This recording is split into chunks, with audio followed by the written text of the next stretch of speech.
Hey everybody, KC0VII. This is KDOTLJ Joyce. It's first weekend of August? Yes, Yeah, first already. Where did it go? It feels like it's August, hot and humid. It's only like 82 degrees out here, but the humidity's got to be, what, 90? Oh, it's wonderful. No, it's not. I like it humid. I like it cold. But we snuck away Yay. for the weekend. We're over here in Marion, Minnesota.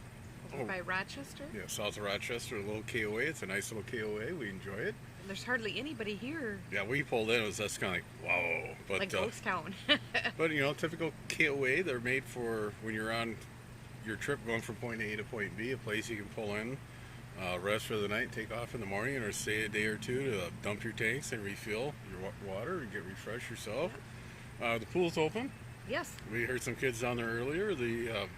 Heard that the showers are open and also closed. So. Yeah, so I don't know. I haven't tried the door, so Yeah. we'll have to go shake the door. If it's closed, I may be out behind the camper with the garden hose here tonight. So, again, it's really humid here, but we're gonna sit back and enjoy the evening. We got a little storm cloud rolling in. Yeah, I think we're gonna get a little rain. We haven't had rain for a long time. Yeah, it's really dry. If you notice around the background, the grass is really brown.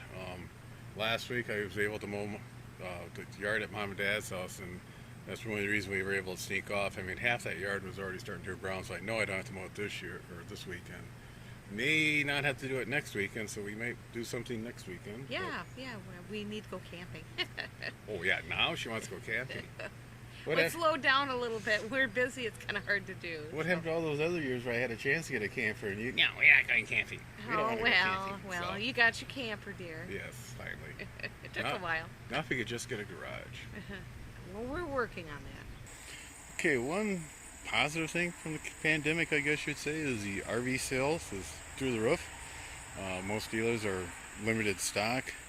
A lot of the manufacturing plants are getting back online. You get down there in Elkhart, Indiana. That's been told that's the capital of the RV manufacturing facility. The lines are getting slowly back online. They are trying to safe distance the workers, so its production is up and running, but it's at a slower rate. Also, of course, that area of the country now has a spike in the COVID, so hopefully everybody out there is safe, staying safe, and recovers soon. And I just walked in and missed a little flies. But the used market is pretty much gone. I mean, there are still some used ones out there, and people, of course, are inflating the price of the rig. So, just if you're out there shopping, just take it easy. If you're lucky enough to grab a rig and you're out camping the first couple times, thing I recommend is first time you go out, go somewhere nearby. Actually, the first couple times, driveway dock they call it, or mooch docking. Go over to a friend's house and just park there and enjoy the evening, and just try to do everything out of the camper. In case you forget something you need, you're not too far back, do it in your own driveway. Find a campground or a park nearby that allows overnight camping. Just get the hang of it. Around here, most of this little campground I'm in is pretty much dense packed. I'll slowly pan over so you can see.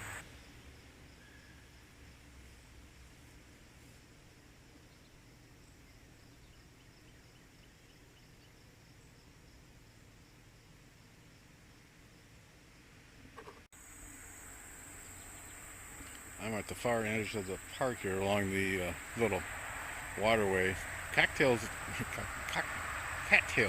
excuse me. It's been a long day. It is August, probably 70 degrees and 90% humidity here. Talk a little about Campground Etiquette. I'm trying to stay off to the side here. We got people setting up camps, don't want to get in their way. Most people enjoy going camping due to the fact that they want to go out, relax, enjoy the great outdoors. Enjoy friends and family if they go along, more the merrier, one of those deals. One thing around here, the reason I'm so far from the rest of the campers is sound travel is really good in these campgrounds. You probably can hear the road behind us. It's the main road for Highway 52 from Rochester down to Chatfield. We're in the Rochester, Minnesota area right this weekend. Sound travel is real good, so you want to make sure that when you are at the campsite, if you got your TV on, make sure the volume is down low. If you're listening to the radio, make sure, what I do, I get up, walk around the perimeter of my campsite, make sure it's a low noise level so it doesn't bother the neighbors next door. They may prefer some other type of music, or they don't want to listen to NASCAR or Twins baseball or Gopher football or Vikings football. They may be Green Bay Packer fans. Who knows? There was a radio station down in Des Moines that for years on their ID they gave the call letter of the station. They would say, the radio stations your neighbors enjoy, whether they like it or not, you know. So you don't want to be that type of person. Keep the noise down. Again, most campgrounds have quiet time from like 10 at night roughly to 7 or 8 in the morning. Make sure you follow that. I've been told there's always one jerk in the campground. So if it's not the guy that's on one side or the party on the other side, or there's people on behind you or in front of you, it could be you, and you don't want to be that person. Kids, dogs, pets should be seen and not heard, except for these flies. So make sure your children are well behaved and your dogs are well behaved. Most of them are. We were at a campground once where this little boy was very unhappy. He yelled, screamed, threw rocks, sticks, stomped around, screamed all the day long. Parents did nothing. It became the running joke on the two families that were on either side of us. Every once in a while you hear one of the parents say, hey, go there and slap him around, do something with him, you know. Like I said, you can hear what's going on in your neighbors beside you. Later on that day, the families were going to go swimming and tubing, and one of the kids noticed that their air mattress had a hole in it. They didn't realize it. And I was out flopping burgers on the grill, so I always carry a roll of duct tape. Set that on the spare tire rack of the camper, and the guy was ready to explain to his kids that they couldn't fix it.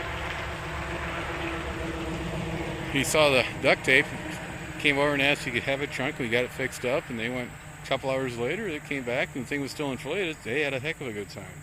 Another thing with kids and pets is, I don't know what happened with, raising kids. I was always told how to, when you approach a strange animal, what to do. We were in Duluth, and a couple little kids come running down the trail and scared the daylights out of little Belle. They wanted to pet her. Well, I said, whoa, slow down. When you get near a strange dog, you want to make sure as you walk slowly, put your hand out, let him sniff you, and Belle's tail was between her legs. She was ready to, the fight or flee syndrome. And as soon as she realized she wasn't being attacked by these kids, tail came up, she wagged. And the kids just couldn't believe it. They never seen a dog do that. The parents were standing behind them, and they came over and thanked me for that. And they said they never really thought of that. So keep moving around here. The bugs are starting to come out here. Pets again. It's normal for a dog to bark. When somebody walks by your camper, that's their job. They're a protector. And most people understand that. You walk by, we'll be on the walk with little doggy, and some other dog will be guarding his place. And she's not a real big barker at people, but if she's inside the camper and somebody walks by and she sees it, she does throw a fit. Just tell them to settle down, and people understand that. That's what dogs do. But if your dog is out there barking continuously, you're not going to be very friendly, have friends in that campground. So you might want to see what's wrong with the dog. They want to be with their family. They want to go on walks. They want to do this with everybody. They don't want to be tied to a rope stuck underneath the picnic table. So if you do something, make sure you bring them along or leave them at home. Kind of mean to say it that way, but you're just not going to have an enjoyable stay at the campground if everybody around you is upset because you left and the dog sat and barked and howled all day long. So, I hate to be rude, but some people say he's being normal. One thing that really I didn't know about this, and that had happened to me a few times, and I thought, boy, that's kind of odd. You don't go knock on somebody's door unless it's an emergency. There's something that has to be done right away. Water leak, fire, health accident, something like that, where you need help or they may need help. Or normally when you knock on somebody's door of a house or apartment, that area is kind of protected. You may have an entryway with a door behind you, or you may have a hallway with a intersection where you can't see into the rest of the house. Most campers aren't set up that way. I mean, you open up a camper and you can see everything from the kitchen, bedroom to the bathroom, all in the same view. So if you have to go and knock on somebody's door, rap on it give it like 3 or 4 knocks real fast, take a couple steps back. And I've actually had a few people turn and face the other direction. When I came out of the house and I saw, they're looking somewhere else, they go, okay, that's odd. It's just like, hey, we need, or hey, do you know you're leaking water, or your power, the pedestal you're plugged into is smoking. Yeah, I've had that happen. But again, we're out here to enjoy ourselves. There's a lot of people who are freshly camping. And again, do a couple practice shots around before you go out to the campground, unless the campground's really close. I mean, one of the techs I work with, her and her husband just bought a nice camper. They went out to the local park.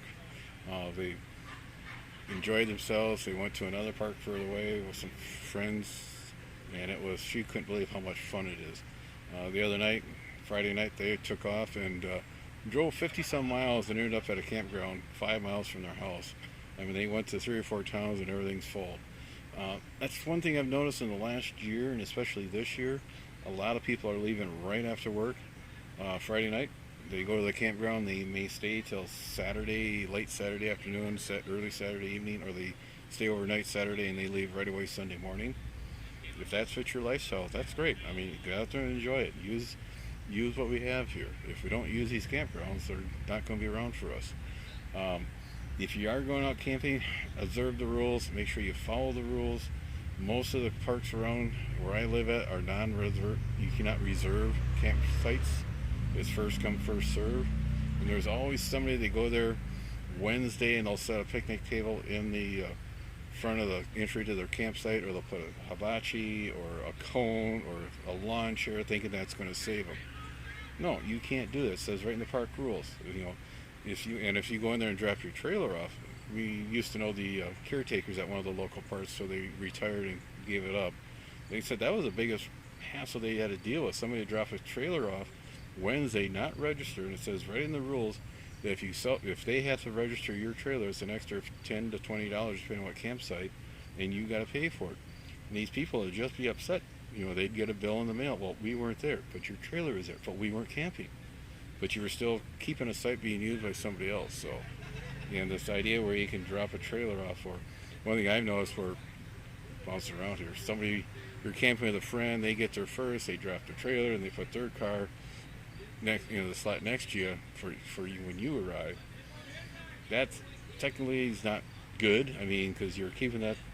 Your friends aren't there, so why should you be holding a site? You're kind of reserving it. Now, if you want to go through and do the paperwork and reserve the site or pay for the site next to you, I guess, that's okay. But these rules are here for everybody has a fair chance to get in there and camp. What makes you so much special than the rest of us? I mean, that's just, I could spend a whole hour on that subject alone, and TLJ just tells me, breathe, settle down, go for a walk, so when people think they're entitled to something, they're really not. We're all in this together, as Red Green would say.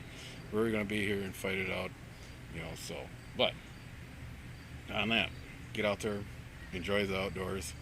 We're into August, hot and humid. We got a couple more weeks of this, and we start getting into fall camping. And for us, that's the best time we camp. I mean, with the greenhouse, we don't get much in the springtime, but once we get past August, the fall, a lot of people will have kids in high school sports. This year we don't know what's going on, but so they're busy with football, volleyball, and we get into winter, late winter sports with other stuff. We camp right up to the November 1st timeline, and there's been a few years where that first week in November, it's nice out, and I keep telling Joyce, we could run down and do something, but the campgrounds they're typically, they're not closed for camping, but there's no water, no electricity, and the dump station's closed, and it's just kind of like, who doesn't need that? She's got voltage, she's got a couple 12-volt batteries, we can run everything in there, we got propane, we got water, we can be self-sufficient, and like I said, camp how you want to camp when you want to camp. It's just, respect your neighbors, follow the rules. Okay, we're gonna wrap things up here. Remember, when you're out camping, enjoy the nature, respect your neighbors, and we'll all get along real good. As Red Green would say, don't worry, we're all in this together. We'll get through it. So. Well, it was a very nice weekend, so enjoyed ourselves. Yeah, the weather's a little bit better. It's not as hot. Humidity's way down, and I just came from the shower room, so that's why my hair is all wet. It's not sweat. We're gonna back up. We got to do some errands and swing by the parents' house, and the gnats just came out. Again, yes.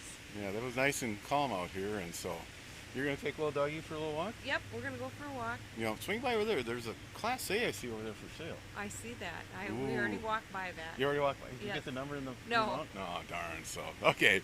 On that, 7-3, everybody. Have a safe summer.